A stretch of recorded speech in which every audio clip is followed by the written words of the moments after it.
Peatükk 22. Tähendamissõna kuninglikust pulmast. Ja Jeesus algas kõnet ja rääkis neile jälle tähendamissõnadega ning ütles: Taevariik on kuninga sarnane, kes oma pojale pulmad tegi. Ja ta läkitas oma sulased kutsutuid pulma kutsuma. Ja need ei tahtnud tulla. Taas läkitas ta teisi sulaseid ja ütles: Ütelge kutsutuile, vaata, oma söömaaja ma olen valmistanud, mu härjad ja numbveised on tapetud ja kõik on valmis. Tulge pulma. Aga nad ei hoolinud sellest, vaid läksid ära, kes oma põllule, kes oma kaubale. Veel teised võtsid tema sulased kinni, kohtlesid neid ülbesti ja tapsid nad ära. Aga kuningas vihastas ja läkitas oma sõjaväed välja, hukkas need tapjad ja süütas nende linnad põlema. Siis ta ütles oma sulastele: Pulmad on küll valmis, aga need, kes olid kutsutud, ei olnud seda väärt. Minge nüüd teelahkmetele ja kutsuge pulma, keda te iganes leiate. Ja need sulased läksid välja teedele ja kogusid kokku kõik, keda nad leidsid, kurjad ja head. Ja pulmakoda sai täis lauas istujaid. Siis kuningas läks sisse lauavõõraid vaatama ja nägi seal inimest, kellel ei olnud pulmariiet seljas. Ja ta ütles temale: Sõber, kuidas sa siia oled sisse tulnud, ilma et sul pulmariiet oleks? Aga too ei saanud sõnagi suust. Siis kuningas ütles teenijaile: Siduge tema jalad ja käed ja heitke ta kõige äärmisemasse pimedusse. Seal on ulumine ja hammaste kiristamine. Sest paljud on kutsutud, kuid vähesed on valitud. Maksu maksmisest keisrile. Siis läksid variserid ja pidasid nõu, kuidas nad teda ta kõnes saaksid võrgutada. Ja nad läkitavad tema juurde oma jüngrid ühes Herodese seltsiga ja lasevad ütelda: Õpetaja, me teame, et sa oled tõemeelne ja õpetad Jumala teed tões ega hooli ühestki, sest sa ei vaata inimese isikule. Ütle nüüd meile, mida sa arvad?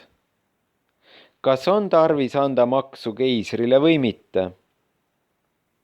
Aga Jeesus mõistis nende tigedust ja ütles: Te silmakirjatsejad, miks te mind kiusate?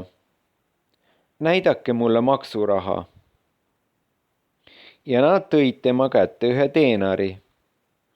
Tema ütles neile: Kelle kuju ja pealkiri see on? Nad vastasid temale: Keisri. Siis ta ütles neile: Andke siis keisrile, mis kuulub keisrile, ja Jumalale, mis kuulub Jumalale. Kui nad seda kuulsid, imestasid nad ja jätsid tema ning läksid ära. Surnute ülestõusmise küsimus. Sel päeval tuli tema juurde sadusere, kes ütlevad, et ülestõusmist ei olegi, ja küsisid talt: Õpetaja, Mooses on ütelnud, kui keegi sureb lasteta, peab ta vend abielluma ta naisega ja soetama oma vennale järglase. Meie juures oli 7 venda. Esimene abiellus ja suri, ja et tal ei olnud järglast, jättis ta oma naise oma vennale. Nõnda samuti ka teine ja 3. kuni 7. Kõige viimaks suri ka naine.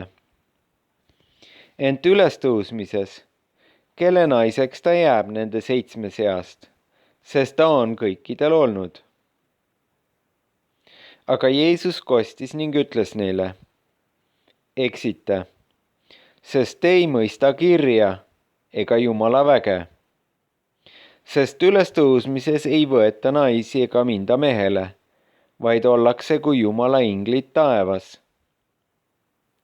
Aga kas te ei ole surnut ülestõusmisest lugenud, mis Jumal teile on ütelnud? Mina olen Abrahami Jumal ja Iisaki Jumal ja Jaakobi Jumal. Jumal ei ole mitte surnute, vaid elavate Jumal. Ja kui rahvas seda kuulis, hämmastus ta tema õpetusest. Missugune käsk on suur?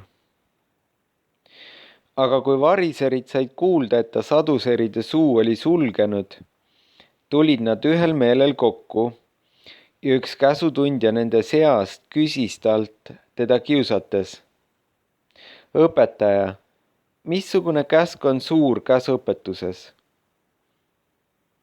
Aga Jeesus ütles temale: armasta Issandat oma Jumalat kõigest oma südamest ja kõigest oma hingest ja kõigest oma meelest.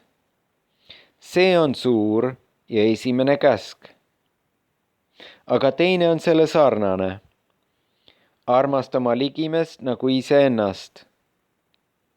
Neis kahes käsus on kogu käsuõpetus ja prohvetid koos. Kelle poeg on Kristus? Aga kui variserid üheskoos olid, küsis neilt Jeesus ning ütles: mis teie arvate Kristusest? Kelle poeg ta on? Nad ütlesid temale: Taaveti. Tema ütles neile: kuidas siis Taavet hüüab teda vaimus issandaks, kui ta ütleb: issand on ütelnud minu issandale: istu mu paremale käele, kuni ma sinu vaenlased panen su jalge alla. Kui nüüd Taavet teda nimetab issandaks, kuidas ta siis on tema poeg? Ja ükski ei võinud temale sõnagi vastata ja ükski ei julgenud sellest päevast peale temalt midagi enam küsida.